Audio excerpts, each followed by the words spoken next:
Pumunta nga ako dito sa Japan para magpakain ng dish. Pero hindi ko in-expect na ako ang hahabulin nila. At kahit si Bunso, tinarget na rin. Kaya naman, from this to this. At eto nga, nag-aayos na ako pero parang merong mali. Opo, naglagay ako ng blush on sa buong mukha ko. No? Meron kasi ako nabili na cushion tapos napanood ko natago talaga yung mga chismis. Kaya ngayon tayo magkakaalaman kung matatago ba siya. At sa nakita ko, parang hindi tayo nabigo. Eto nga yung from this. Hindi ko na nga ma-explain yung reaction ko dito kasi parang masyadong maputi. Na para bang magiging zombie ako, no? Nagpakita nga ako kay Baby Raiden pero parang hindi siya natutuwa. Hulas proof nga daw to kaya chinek ko kung legit ba siya. Grabe pala yung one-tap coverage nito. At naloka ko, transfer proof din to. May pagka-soft din pala yung finish niya. Siguro magtiwala na lang kayo sa akin na tatapusin ko yung makeup ko. O, diba nag-transformation si From This to This? Nabili ko nga pala yung cushion sa Time for yan. Aminin niya pang yayamanin ang packaging niya, no? Sakto, gagala kami ngayon kaya i-wear test na din natin. Nabigla nga si Kuya Jonard sa amin kasi ang aga namin ngayon. Kasi naman halos lahat ng tour namin lagi kaming nalilate, no? Buti na lang talaga naka-private car service tayo kasi hawak namin yung bill. I mean yung oras.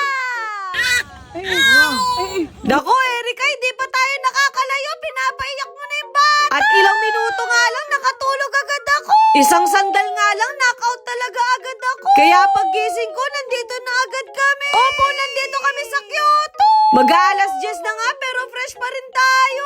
Malamang hindi pa tayo nakakagala, no? Andito pala kami sa Nara Park kung saan maraming din. Opo, kalat-kalat lang sila dito. Para din sila mga Japanese kasi nagbabaw din sila. May ibang deer nga ng maldita pero hindi nila alam mas maldita ako, no? Sakto, meron ako nakita nagbebenta dito ng deer cracker. Hindi ko pa nga nakukuha pero ang dami nang lumalapit sa akin. Ganito pala yung pakiramdam na hirahabol ka, no? Hoy, huwag kang humugo. Nung last kasi na pumunta ako dito, ganito din yung experience ko. At kahit si Bunso ay takot na takot din. Pero sabi ko sa sarili ko, this time kailangan kong i-face yung fear ko. Kailangan daw kasi kalmado ka lang. Naiinis kasi ako kasi kinakagat nila yung puwet ko.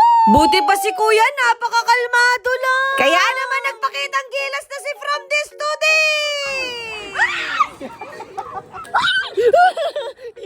At kahit yung totoong boses ko, nakakairita na rin. At nung tumagal nga, nasanay na rin ako. Summer na nga dito sa Japan, kaya halos parehas sa Pilipinas. Kung dati nakakadalawang lunok lang ako sa tubig, ngayon nauubos ko na yung isang bottled water. Hindi pa ako nakontento, bumili ako ng matcha ice cream, no? Favorite ko kasi talaga yung matcha. At kahit nalalasahan nyo siya na damo, masarap talaga siya sa akin. Mag-aalas 2 na nga ng hapon, pero ang ganda pa rin ang lapat ng makeup ko. Sumakay na nga ako sa stroller kasi pagod na ako. Basta ang masasabi ko, legit talaga siya na long lasting yung cushion. Ayun lang.